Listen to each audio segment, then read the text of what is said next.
So good morning, ladies and gentlemen. My name is Johan Meijer from Fluidtech. Welcome, first of all, to LRVS 2023. We just had the welcoming words from George and Sonia. We will now have our keynote speaker session, and I'm really excited and very honored to welcome our keynote speaker this year, which is Rudiger Krethe. Rüdiger is Managing Director at OilDoc Germany. Everybody knows, of course, the OilDoc conference, one of the most successful conferences in the world, which we had just recently in Germany in the month of June. So now he will be talking and learning us all about turbine oil management and the key for having a sustainable and an economical efficiency. I will give the word to Rudiger, and I'll invite you to listen to his wise words. Thank you very much. Thank you, Jo, for your introduction and for the invitation to tell you something about a sustainable turbine oil management. And you know, a friend of mine, before we go to turbines, asked me about that. What is behind a sustainable turbine oil management? And he told me, I own a car, a passenger car, and there I use the right oil. He knew how to get it. Huh? Here you have the bottle. Here is written. It is you can use it in this Audi car, and it's a long life oil. That means we go for 30,000 kilometers and very easy going. No oil analysis, no ruler or MPC. Control the oil level, top up a little bit if needed. That's it. And why in the world you work in such a big lab? You know, it's only the money-making machine to talk about that or what's behind. And then I more or less was thinking about that, how to explain it in an easy way. And so I did. And then I said, yes, we do it very often for turbines, big oil systems, and yes, they can do the same. I said, okay, let's talk about that. Turbine oil management, easy going like a passenger car. Of course, even here we use the right oil. I go in detail later on about that. But here we have a real long life oil drain interval. Passenger cars, engine oil interval, 30,000 kilometers. In an industrial scale, we talk about 600 hours. And 600 hours in a turbine means 600 hours full speed. You will never go full speed with your car 600 hours. You can't. And the turbine oil, we talk about intervals in the area about maybe 1 million, 2 or a couple of millions of kilometers compared with your car. Your car will never last that long. And therefore, it's different. And the easygoing would be possible when we change the oil, like in the car, more or less monthly, but you cannot pay that. It's not sustainable and it's not an economical solution. And therefore, we have to do it different. That is behind, very easy. And therefore, we have to do more. By the way, it's not only a question in turbine oils. Even if we use engines for the production of energy, here in the CHP engine, even there, if we go longer for 5 or 1,000 hours, we need oil condition monitoring to do it right. Otherwise, you cannot go that long. Turbines. Turbines, we have different types. We have steam turbines, gas turbines, water turbines, wind turbines. And of course, they are different in the design, different temperatures, but all they want to use their oils very, very long, for a long time.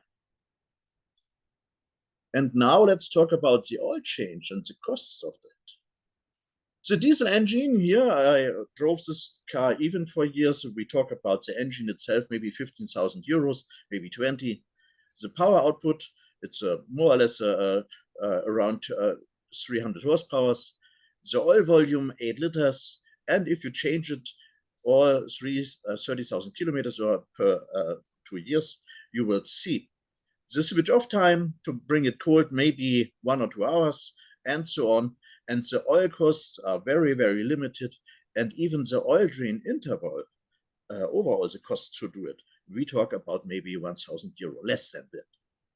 If you go to a steam turbine, a mid-sized steam turbine, we talk about even that it's of course much more expensive. The oil is much more expensive, but have a look to the downtime costs. In my car, 200 euros per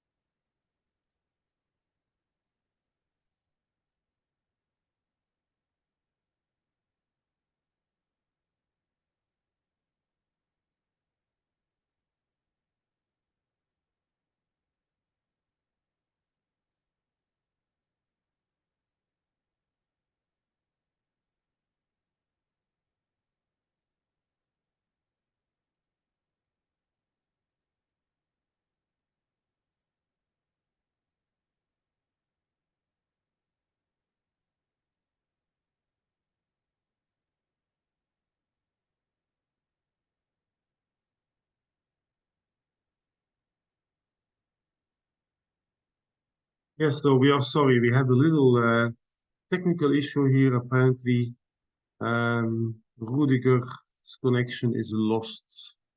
So we will have to wait until he was going to come back. I apologize for this. This is a technical occurrence. I cannot continue to make his presentation because I don't have his slides.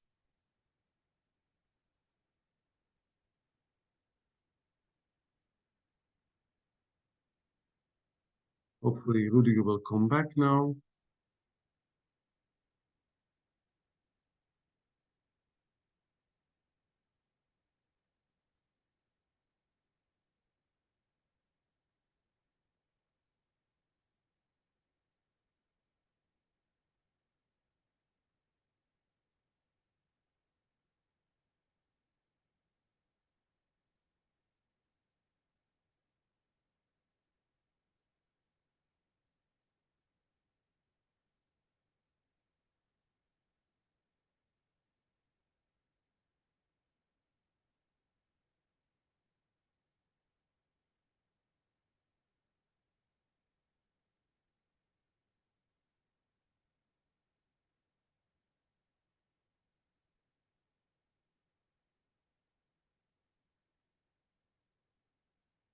You're muted, Rudiger.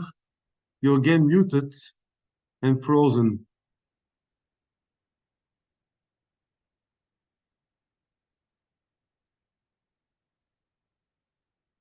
Hello, Rudiger.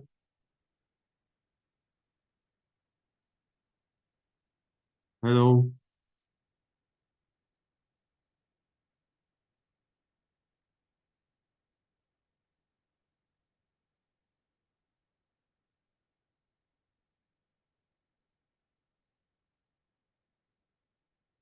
turbine oil management. The turbine oil management, here we talk about the oil, the machine, and the operation. The turbine defines the basic oil and maintenance requirements, speed, load, temperatures. We have new types of turbines, they have higher demands, and therefore these requirements are covered by the oil spec of the manufacturer.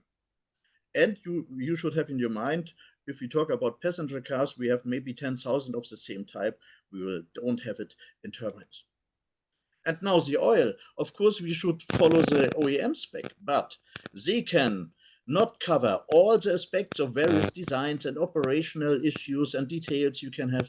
That means they cannot define an oil drain interval covering all these technical details. That means if you want to have a long oil drain interval, you have to do something more than in your passenger car. And the operation has a strong influence on that. Annual working profile, how often you have to shut it down, start stops, and so on, temperatures, maintenance strategy, all these things come together to make it more complicated in this very, very long oil drain interval. And this you can only cover if you at first use the right oil. This is an oil specification.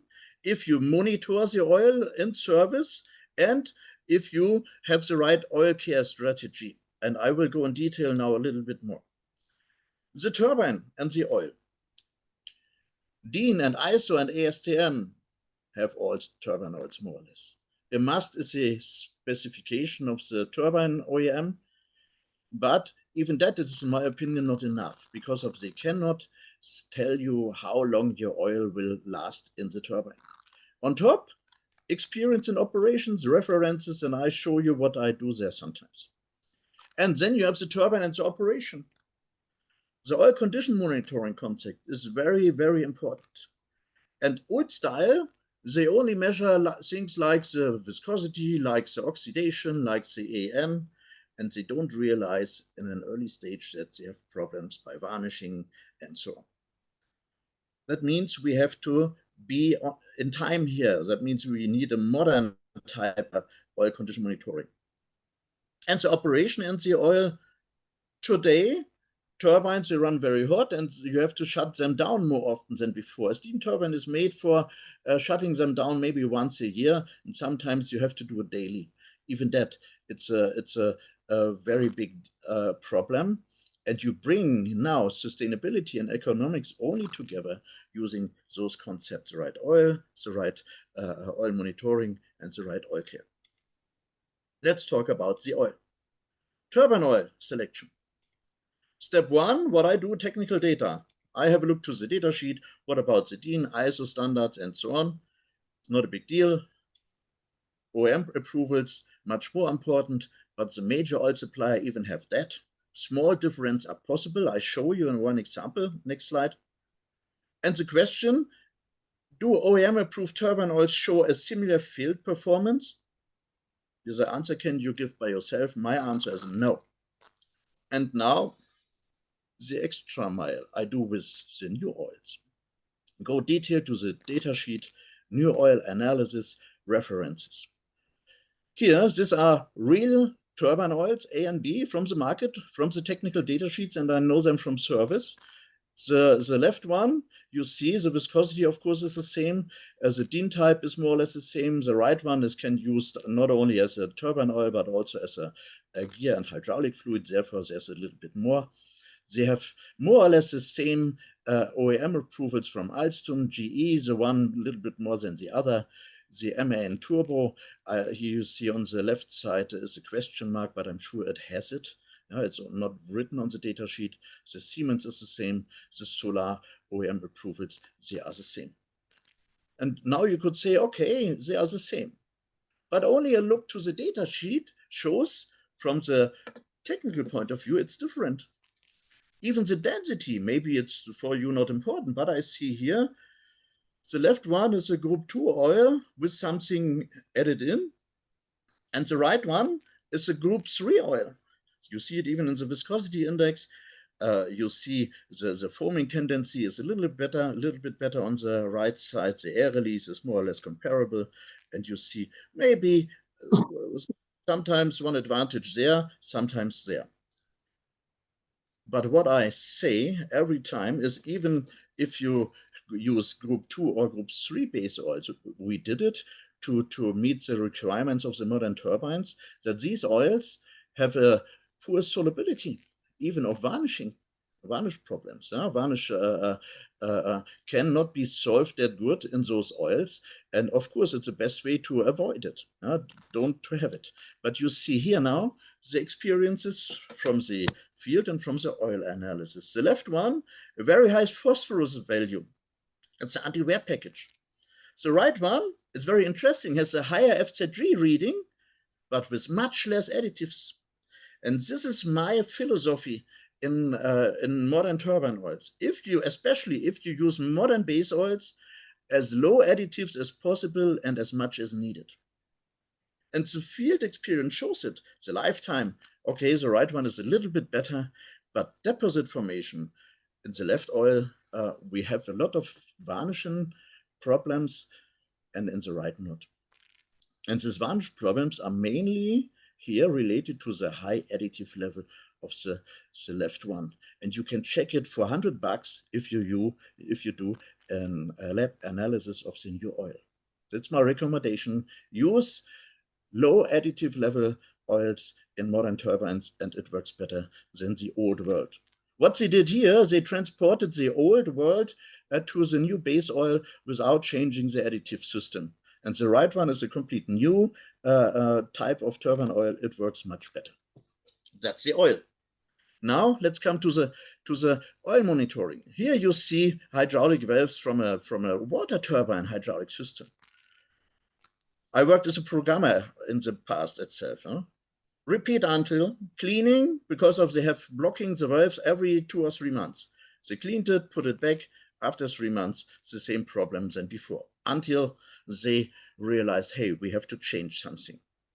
They did oil analysis for decades, elements, viscosity, infrared, oxidation, AM, no MPC, sometimes RPVOT, but not every time. And they did not realize what happened in the system. And now the RPVOT value was poor. They changed the oil. And now with the new oil, they realized, hey, we have the same problems than before. And the MPC, now they have learned the lesson, 19. Seems to be okay, but in a new system, no. It's only a sign that you have in the system, you have varnish. And now the new oil goes to the varnish on the components, brings it to the place you don't want to have it, to the valves from the hydraulic system. That's the problem. And I recommended them to clean the system. And this is the next story, of course, to clean the system using an depth filtration or varnish removal unit to clean the oil, and with the oil, the system. That's what they have to learn. And now the turbine oil management here, you see now, they started with a very high MPC level, went down, and now they think it's okay. But now you have only in more or less they are unbalanced. Yeah? They are balanced in the solubility of the base oil, and it gets something varnish from the components. And you have to go further on with the varnish removal, that you come down again, and then the system is clean. They cleaned only the oil. That's it. And the same story in a very big hydraulic system, nearly 100,000 liters. And every time when they started an additional pump group, they realized there was a GAU near to that, the oil becomes dead black. Do you have an idea? It's a problem. I said, okay, let's check the MPC, 65. It was impossible to shut down the system by economic situation. So we even here decided additional bypass filtration. After 6 months, MPC 16. And I told them, please, don't shut down the system. You have still varnish in the system. Don't do that. They did. And what happened? They have cartridge valves problems, clogged in the system. For every valve, €3,500. And they had nearly 100 of those valves in the system. It's a lot of money what they have lost only by bad maintenance. And even here, they only clean the oil and not the system. That's the lesson they had to learn. Sustainability. The right concept is crucial. Not sustainable and not economic. Lubricants are consumables. All turbine oils are of the same quality and performance. Lubricants are not really important, and monitor them only by formal reasons. You cannot learn that much from that. But sustainable and economic is that you say lubricants are like a bearing, like a rolling bearing. The right type, volume, condition are important, proper storage, handling. Every people handling rolling element bearings know that. And if they are important, they monitor them by vibration or what else. And if people ask me, and what is now a good concept for the handling of lubricants for the maintenance, do the same things like with the bearing. Right type, volume, condition, storage, handling, filling, condition monitoring, inclusive antioxidant level and MPC. It becomes more important even due to the saturated base oils. The viscosity is every time stable, the oxidation is stable, the AN decreases in the beginning, and people think the oil becomes better, but it's not. It's more or less a precursor of varnishing. And then, therefore, we need the antioxidant level monitoring and the MPC. It's absolute a must in turbine oil maintenance.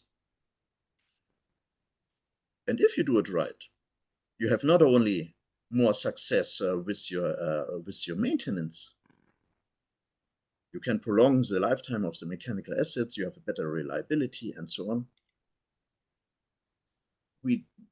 in the past, we did not talk that much about environmental aspects. But of course, it's sustainability. As longer we can use the oil as more, we are sustainable. And as longer our mechanical components live, it's even sustainability. Very often that's not in mind of the people talking about sustainability. They only talk about biodegradable fluids and so on, but not about these things here. And then only the costs go up and the sustainability is limited you can get. Here you have sustainability and economic success. And that is the best way to install sustainability if you have even economic success in that. And therefore, again, the right turbine oil based on the OEM's spec mainly, but also technical data sheet, new oil analysis, references from the field. The right monitoring concept is crucial, and the right varnish removal technique. We have to do things today we had not to do maybe 20 years ago. We had different turbines, different oils, and different needs.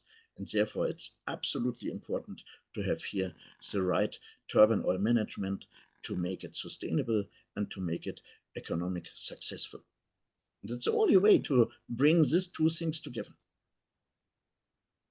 But, you know, it must be done by somebody. But I crossly said, no, not somebody. It has to be done by you and by me. And sometimes you hear, even in US, yeah, they love those crucial words, heroes, the Lube hero. I don't love those words because of some people think about the Superman and save the world and so on. And even when a friend of mine told me when he was a young boy, he was a fan of Superman, the fan of maybe Spider-Man and so on. And when he became older, he realized that they are nice to have in the cinema or what else, but they are far away from the real world. And then he realized his heroes in the daily life are his parents, because of they were all the years, every day, responsible for him. They cared for him every day and sometimes even the nights. And therefore, I say a lubrication hero does the same. He is not the Superman, but he, in his daily business, has a right view, a clear strategy to do it right. And therefore, I redefine the word hero, and then I come to the end. The first letter, holistic approach. The whole picture is important. Clear target in mind. This is the basis for real success. Experts network. They are experts in their fields, but you cannot be an expert in oil analysis, in varnish removal, in turbines, in maintenance. What else? You need partners. And therefore, they are connected with other experts.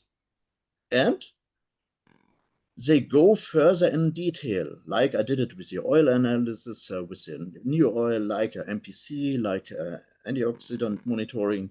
This is the extra mile. They go and they know why they do that. They go further on in detail where others stop. And that is the basis for the fundament for the success. And the next letter, reliable. Personal reliability. Unity of the words and the actions. They not only tell, they do. And the last one, they are open-minded. The world around is changing faster and faster. Machinery, lubricants, monitoring technologies. And they prove new things and keep the good ones. And that is the formula of success to be a Lube hero. Thank you very much.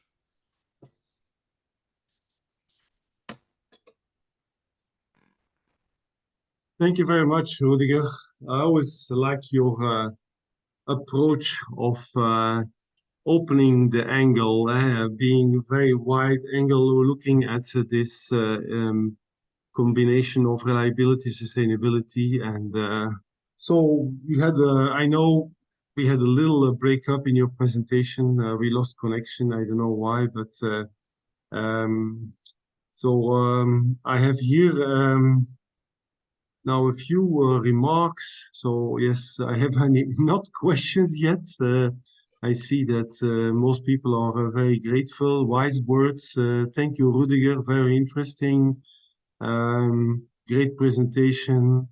Yeah, many people. There's a lot of positive feedback. Um, Now, I have a question for you, Rudiger.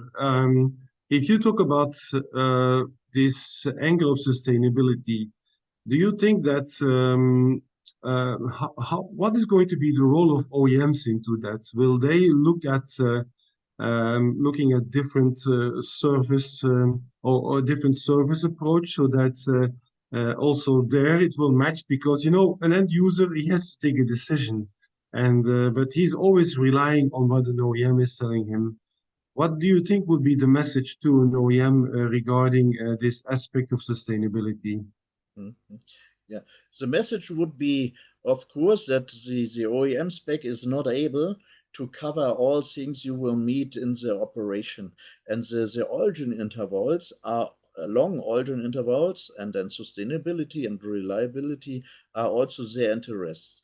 And if they really want to help their customers, they should give them a better advice in the oil analysis field, what they have to do in the oil handling, what about varnish removal. They could put those things together. And that is my message to them. Please leave your customers not alone when they are in the field, but add the right things to your Yeah. service, maybe to make it better. And how do you look towards, you know, we at Fluitech, we have been very active in prolonging life by adding antioxidants. How do you look to that? What is the message you would give to end users related to that aspect of re-advertising? Yes, very often, even in my trainings, people ask me for that. Huh? And sometimes I tell them, you have the first problem, what you have is you have to find somebody doing that for you, because of the oil companies will not do that for you. They did it maybe 20 years ago, but not now. Huh? That means Fluitech, it maybe is the one, you are the only one doing that in the market. But sometimes I say, okay, and even if I go to hydraulic systems or something like that, one very short example. One of our customers, I have seen even a hydraulic test rig. It was a pulsation test rig, very high demanding test rig, 40,000 liters of oil. And I've seen the oil analysis results, and I have seen that the additive level went down. They had a very nice depth filtration there. You could see the additive elements went down, and they now reached a level of maybe 40%. And I phoned them and I told them, hey, you have to do something. Your additive level becomes poor. You will have a big problem when you do nothing and say everything is fine. The cleanliness was okay. The acid number was, of course, lower than in the new oil, and so on. And I explained them. You do many things right, but the additive level, it's very often underestimated about that because of and you have to maintain it. How we can do that? And I told them the first possibility is to add additives, but it's not that easy without, more or less, if you talk about warranties and so on, a good partner, and your oil supplier will not do that. But something what many people can do is the how you can drain and feed. I told them there are 40,000 liters in every year. Drain 5,000 or 2,000, it depends on what feed rate you need, and put the new oil on, and that's it. Yeah, and then you can do that. It is more or less what he can do without having good partners. And I told them, but if you have good partners, you don't have to lose that much oil. That is more sustainable if you use your solution that you say, okay, I add additives and the base oil. We only use the base oil. I drain and feed as a more or less a carrier for the new additives. Of course, it's more smart to bring the additives with a smaller volume of oil into the system. Okay, Rudiger, that's a closing good answer on sustainability. We are going to stop because we move towards the next session, which is the panel discussion on condition monitoring. Rudiger, thank you very much on behalf of LRVS. Wish you a nice day, and I hope you can also enjoy all the sessions today. Thank you so much. Bye-bye. Thank you all at end Thank you indeed. very Thank much you. for the invitation. Thank you. Yeah. Bye-bye. Thank you, Rudiger.